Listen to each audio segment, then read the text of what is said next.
As a millennial, social media and I have grown together over the years. I remember thinking how cool it was to add your quote friends unquote on Facebook. Yes, I use Facebook at its peak. The novelty of Facebook has worn off over the years.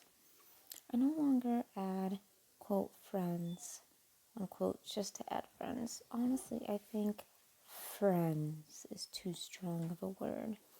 Like, why am I having 718 people, 639 of which I haven't had a real conversation with in years be involved in my life virtually, if they're not even involved in my actual life?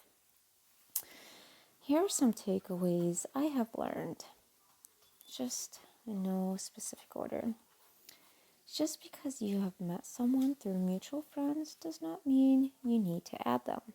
2. You can unfriend or unfollow who you please without an explanation, including family members and relatives. I know. 3. People post the parts of their life that they want to share and express and how they want to be viewed rather than the whole parts of themselves. 4. Social media creates FOMO, or fear of missing out. But in reality, you aren't missing much. I think 5 now.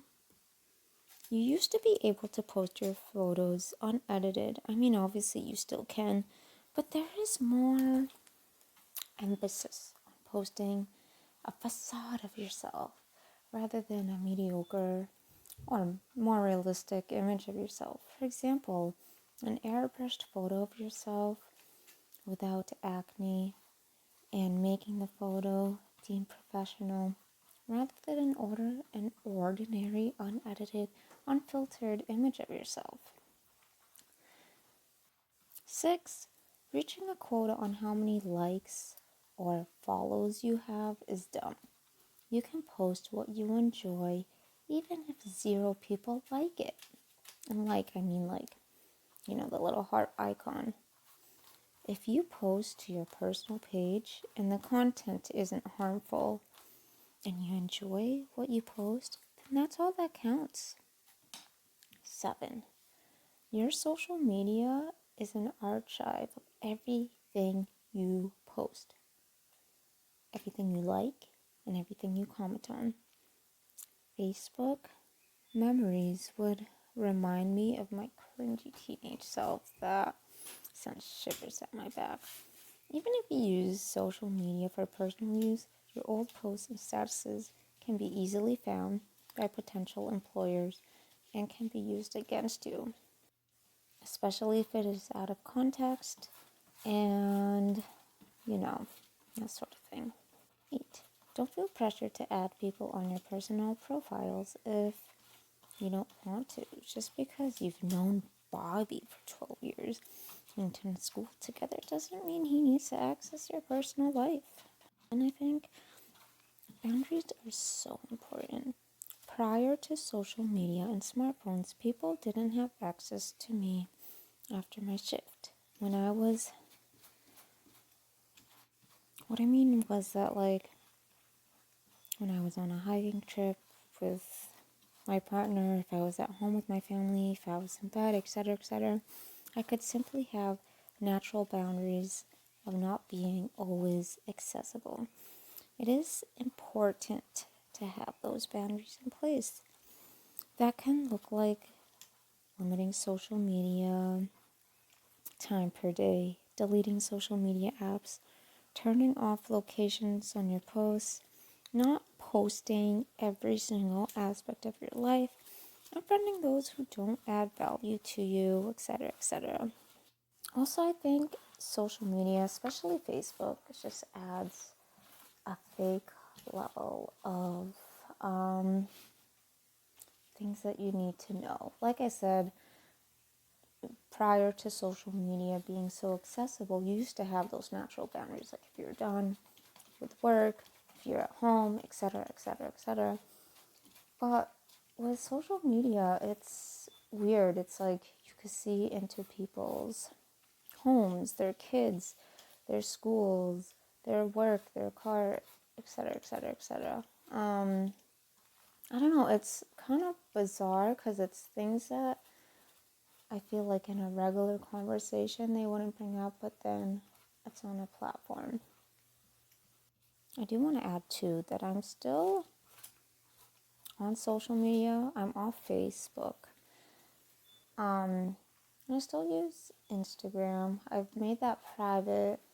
Having a public one was just too much. And even on my other platforms, I try to be mindful not to add too much personal information, you know? And lastly, I think this is now number 12, 13, that permanently deactivating Facebook was one of the best stress relievers I did during this Panasonic. The novelty of Facebook faded after university. While I wish no malice towards the people on my friend list, many were no longer friends but merely people I used to know and shared nothing in common with presently. People would constantly state their questionable opinions of facts rather than take the time to educate themselves. Unfortunately, with social media, it could take a while for posts to be flagged for misinformation at a slower pace than for it to go viral. Also, if I want to connect with someone, texting is still beneficial, or actually having a real relationship with them in real life is more important.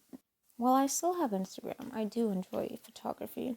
I don't need social media to validate my likes, outfits, the chapters, or opinions. I can really put effort into the relationships in my actual life.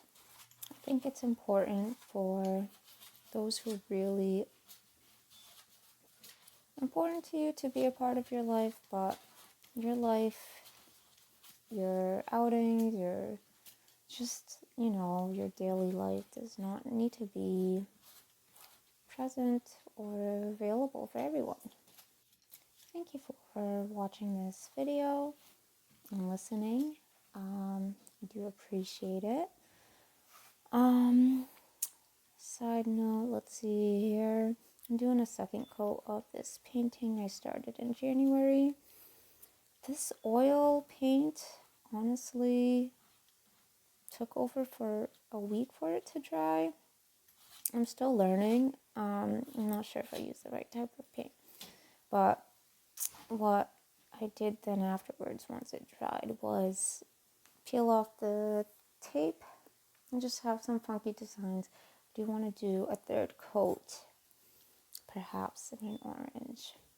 Anyways, thank you for tuning in. I hope you have a lovely day. And here's me doing some designs with my only hair clip. Alright, take care. Adios. Peace. And masalame.